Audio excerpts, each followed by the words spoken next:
Hello दोस्तों, इन हिंदी में explanation आपका स्वागत करता है। तो दोस्तों, आज मैं जिस मूवी को एक्सप्लेन करने जा रहा हूँ उस मूवी का नाम है मूनफॉल। तो दोस्तों, मूवी की शुरुआत में हमें स्पेस का सीन दिखाया जाता है जहाँ नासा के 3 एस्ट्रोनॉट ब्रायन, फॉलर और मार्कस रिपेयरिंग मिशन पर होते हैं। उनका अब तक का काम सही सलामत चल रहा होता है और तभी फॉलर देखती है कि उनका स्पेस शटल फ्लक्चुएट करने लगता है और एक नैनो टेक्नोलॉजी बेस्ड बॉडी जो एक स्वयं जैसा होता है उनके सैटेलाइट और शिप की तरफ आता है और तबाही कर चला जाता है, जिसकी वजह से उनका साथी मार्कस अपनी क्रू से बिछड़ जाता है। इधर फॉलर शिप के अंदर बेहोश हो जाती है और ब्रायन शिप के अंदर किसी तरह जाकर शिप को संभालता है और हेडक्वार्टर में कांटेक्ट करने की कोशिश करता है। फिर हमें 18 महीने बाद का सीन दिखाया जाता है जहां हम ब्रायन की पत्नी ब्रेंडा को देखते हैं जो अपनी घर की सामान शिफ्ट करने के लिए पैकिंग कर रही होती है और उसी बीच ब्रायन के बेटे सनी को देखते हैं जो अपनी डैड की ही वीडियो देख रहा होता है, जहां दिखाया जाता है कि नासा के कुछ मेंबर ब्रायन और फॉलर से स्पेस में हुए घटने के बारे में पूछे जा रहे होते हैं। जहां ब्रायन वहां की सारी घटना बताता है मगर नासा के मेंबर इस घटना का जिम्मेदार ब्रायन को बताते हैं और उसको जॉब से दरखास्त कर देते हैं। फिर हम 10 साल बाद का सीन देखते हैं जहां एक केसी हॉर्समैन नाम के बंदे को दिखाया जाता है। केसी एक आम आदमी होता है मगर उसका एस्ट्रो साइंस में दिलचस्पी होने की वजह से वह गुप्त रूप से मून पर रिसर्च कर रहा होता है। वह एक इंस्टीट्यूट प्रोफेसर के ऑफिस में जाकर नासा के सैटेलाइट पर लॉगिन करता है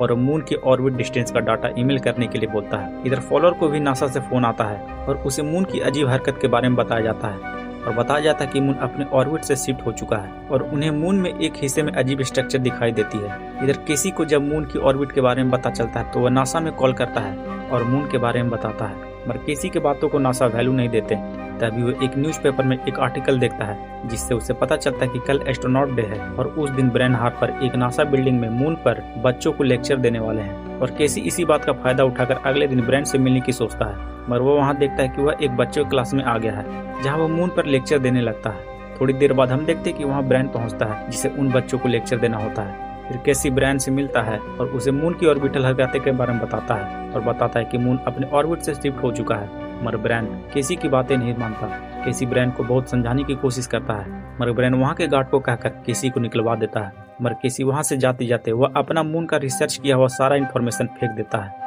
फिर हम देखते कि ब्रायन को उसकी पत्नी ब्रेंडा कॉल करती है और वह बताती है कि उसका बेटा सनी ड्राइविंग करने के दौरान पकड़ा गया है क्योंकि उसके पास ड्राइविंग लाइसेंस नहीं होते। फिर ब्रायन कोर्ट में जाता है और सनी की पेशी होती है मगर कोर्ट का जज सनी के केस को 1 हफ्ते तक पोस्टपोन कर देता है और उसे फिर से जेल भेज देता है। ब्रायन जज से सनी को छोड़ने का रिक्वेस्ट करता है मगर उसकी बातें टाल दी जाती है। फिर हम नासा में देखते हैं कि वहाँ के कुछ एम्प्लॉय फॉलर और वहाँ के डायरेक्टर को बताते हैं कि उनके पास कुछ ही हफ्ते बाकी हैं क्योंकि उसके बाद मून अर्थ से टकरा जाएगा। फॉलर और डायरेक्टर एक दूसरे से बातें करते हैं कि हमें जल्दी ही मून की समस्याओं का समाधान करना होगा और पता लगाना हो कि मून पर वह गड्ढा आखिर है क्या। फिर हम देखते हैं कि मून के ऑर्बिटल शिफ्ट की न्यूज पूरी दुनिया में फैल जाती है। इस सारे लोग में डर का माहौल हो जाता है और अफरा तफरी मचने लगती है। नासा मून की गड़बड़ी का पता लगाने के लिए एक मिशन लॉन्च करती है और मून पर एक टीम भेजती है। इधर ब्रेंडा और उसका हस्बैंड टॉम को देखते हैं जो एक दूसरे से बातें करते हैं और मून की न्यूज सुनकर टॉम अपनी पूरी फैमिली के साथ कोलोराडो जाने की बात करता है। फिर हम ब्रायन को देखते हैं जिसे मून की ऑर्बिटल की जानकारी मिलती है और वह नासा बिल्डिंग के बाहर डस्टबिन में केसी का इन्फॉर्मेशन खोज रहा होता है। तभी वहाँ का गार्ड उसे केसी के मून की ऑर्बिटल इन्फॉर्मेशन को खोजने में मदद करता है। उस इन्फॉर्मेशन की मदद से ब्रायन केसी के वेबसाइट पर जाता है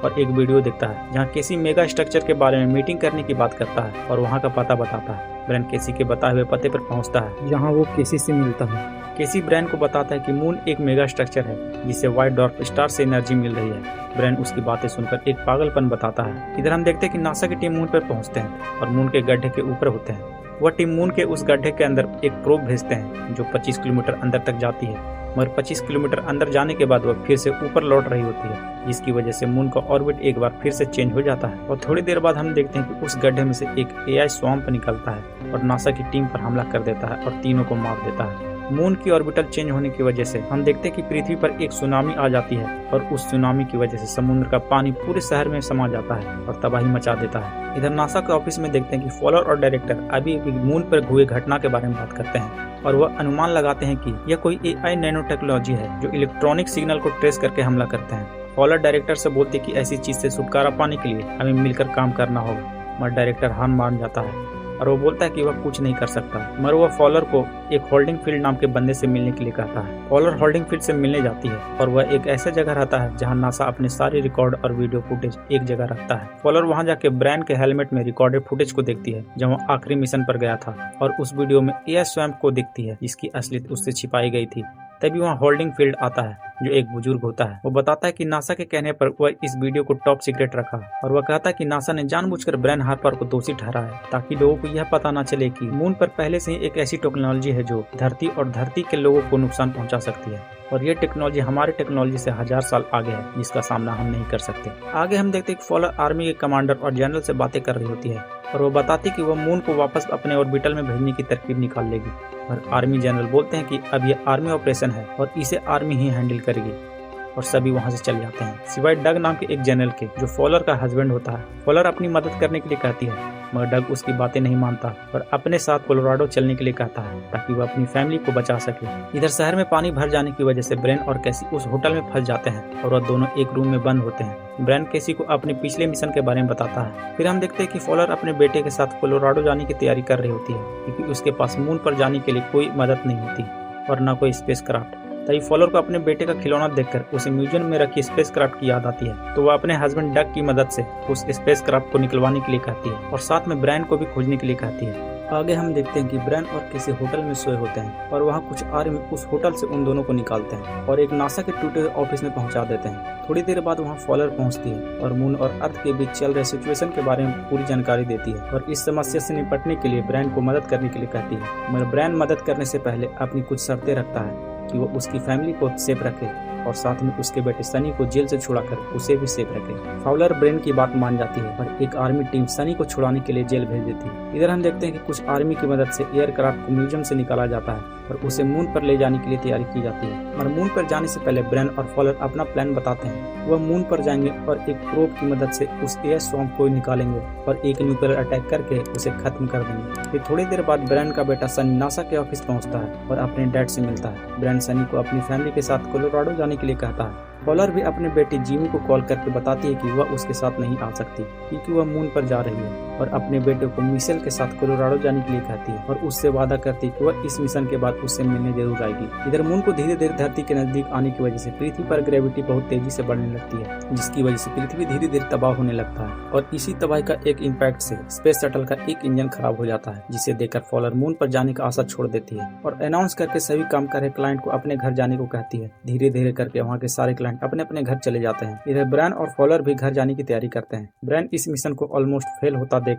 काफी निराश हो जाता है क्योंकि उसके पास अब कोई रिसोर्स नहीं बचते कि वह मून पर जा सके। तभी हम फॉलर को देखते हैं जो स्क्रीन पर चल रहे मून का डाटा देखती है और तभी उसे एक आइडिया आता है कि वह चांद की ग्रेविटी को यूज करके स्पेसशिप को 2 इंजन के थ्रू उड़ा सकती है। फॉलर के आइडिया से ब्रैन और केसी एग्री हो जाते हैं और तीनों स्पेस शटल की तरफ चल पड़ते हैं। मगर वह देखते हैं कि मून की ग्रेविटी की वजह से एक बड़ा सा सुनामी का लहर उनकी तरफ आ रहा होता है। वह तीनों फौरन शटल में बैठते हैं और कुछ ही सेकंड के अंतराल में स्पेस शटल इंजन को स्टार्ट करते हैं और पृथ्वी से टेक ओवर कर लेते हैं। मगर लहर की ऊंचाई इतनी ज्यादा होती है कि स्पेस शटल को ऊंचाई तक पहुंचने में स्ट्रगल करना पड़ता है। मगर वह किसी तरह लहरों को चीरते हुए अर्थ की ऑर्बिट तक पहुंच जाते हैं। ऑर्बिट पर पहुंचने के बाद वह तीनों मून की तरफ बढ़ते हैं जहाँ उन्हें मून के कई टुकड़े का सामना करना पड़ता है जिससे उनके स्पेस शटल में भारी नुकसान हो जाता है। मगर वह किसी तरह मून के उस गड्ढे के पास पहुंचते हैं और एक प्रोब को रिलीज करके उस गड्ढे के ऊपर पहुंचा देते हैं और इलेक्ट्रिक सिग्नल देते हैं जिससे वह स्वयं उन पर हमला करे और न्यूक्लियर अटैक करके उसे मार दें। इधर पृथ्वी पे देखते कि सनी और फॉलर का बेटा जिमी कोलोराडो की तरफ जा रहा होता है मगर कुछ गुंडे उसके गाड़ी को धोखे से छीनकर वहां से चले जाते हैं। मगर सनी बताता है कि उसके पास एक और जगह है जो यहाँ से थोड़ी दूर पर है जहाँ सभी सेफ रह सकते हैं। थोड़ी ही समय बाद सनी मिशेल और जिमी के साथ एक रिफ्यूजी कैंप जैसी जगह पर पहुँचते हैं जहाँ थोड़ी देर बाद मून की ग्रेविटी उस जगह को तबाह करने लगती है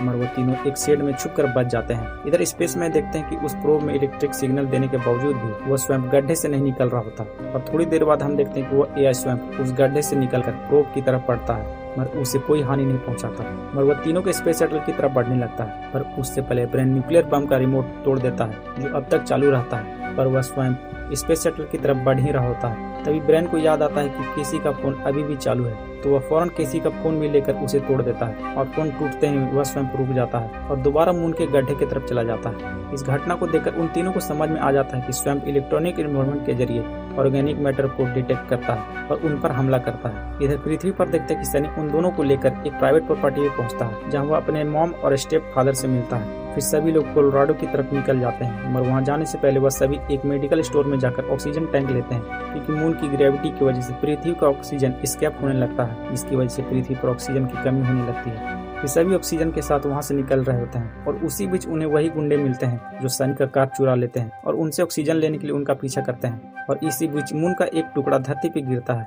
जिससे आगे बड़ा गड्ढा हो जाता है और टॉम उस गड्ढे को किसी तरह पार कर लेता है, मगर वह गुंडे उस तबाही की वजह से मारे जाते हैं। तबाही से बचने के दौरान टॉम की कार खराब हो जाती है और वो पैदल ही वहाँ से जाने की सोच लेते हैं। और उसी बीच जिमी को अपने डैड का फोन आता है जो मून पर न्यूक्लियर मिसाइल से हमला करने से पहले बात कर रहे होते हैं। फिर हम स्पेस में देखते हैं कि ब्रेन अपने प्रोब को स्पेस शटल में फिर से जोड़ता है और मून के गड्ढे की तरफ जाने की सोचता है और थोड़ी स्ट्रगल के बाद वह सभी उस गड्ढे में जाने में सफल हो जाते हैं और 25 किलोमीटर अंदर तक चले जाते हैं। 25 किलोमीटर अंदर जाने के बाद उनका स्पेस शटल अपने आप ऑपरेट होने लगता है मानो वह किसी के कंट्रोल में हो। और थोड़ी देर बाद वह देखते हैं कि मून के अंदर एक बड़ा मेगा स्ट्रक्चर बॉडी है जिसे एक व्हाइट ड्रॉप स्टार से एनर्जी मिल रही है। उनके स्पेस शटल के एंटर होते ही वह एआई स्वयं एक्टिवेट हो जाता है और उनके स्पेस शटल का पीछा करने लगता है, मगर मेगा स्ट्रक्चर का प्रोग्राम स्पेस शटल को स्वयं से बचा रहा होता है और एक टनल में उस शटल को खींचकर गेट बंद कर लेता है मानो वह मेगा स्ट्रक्चर का प्रोग्राम उन तीनों को बचा रहा हो। उन तीनों को उस टनल में जाते हैं ऑक्सीजन की कमी से वह तीन अनकॉन्शियस होकर बेहोश हो जाते हैं और थोड़ी देर बाद फॉलर और केसी को होश आता है, मगर वह देखते हैं कि ब्रायन वहाँ नहीं होता। वह दोनों मेगा स्ट्रक्चर के बताए हुए रूट पर जाते हैं।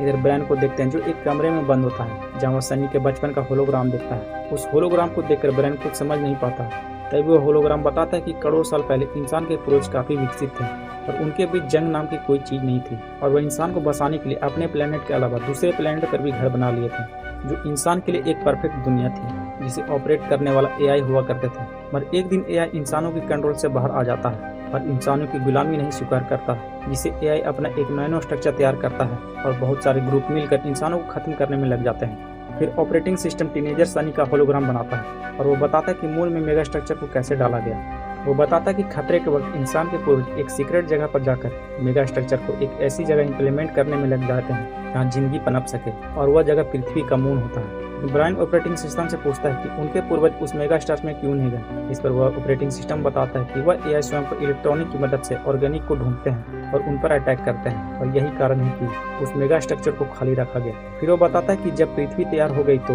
उनके पूर्वज इंसानों को फिर से बसाने के लिए उन्हें अपने डीएनए से सींचा जिससे नई जीवन का उद्धार हुआ। तभी केसी और फॉलर ब्रेन को ढूंढते हुए उस कमरे में पहुंच जाते हैं। फिर ब्रेन उस ऑपरेटिंग सिस्टम की सारी बात उन दोनों को बताता है। ब्रेन बोलता है कि उन्हें मून को बचाना होगा तभी धरती बच सकती है, क्योंकि एआई स्वयं जानता है कि जब तक मून बचा रहेगा तब तक इंसानों का वजूद खत्म नहीं होगा। फिर ब्रेन एआई को खत्म करने के लिए सोच लेता है और एक गेट खोलता है जहाँ वह एक स्पेसशिप देखता है। वह तीनों उस स्पेसशिप में जाते हैं और वह तीनों देखते हैं कि उस स्पेसशिप में ऑलरेडी से एक न्यूक्लियर बम होता है। वह तीनों समझ जाते हैं कि मेगा स्ट्रक्चर का प्रोग्राम उस एआई को मारने के लिए उनकी मदद कर रहा है। ब्रेन एक प्लान बनाता है और उस प्लान के मुताबिक उस एआई को अपने पीछे लगाता है और मेगा स्ट्रक्चर से उसे बाहर ले जाता है ताकि हमला करते वक्त मून के कोर को नुकसान न पहुंचे। ब्रेन स्पेसशिप को बहुत तेजी से उड़ाता है और उस एआई को भड़काता है और मून से बाहर निकलने वाले टनल में ले जाता है। इधर धरती पर देखते हैं कि मून अब लगभग धरती से टकराने वाली होती है और टकराने से पहले वह धरती पर काफी तबाही मचा रही होती है और वहाँ के सभी जनरल मून पर न्यूक्लियर अटैक करने वाले होते हैं,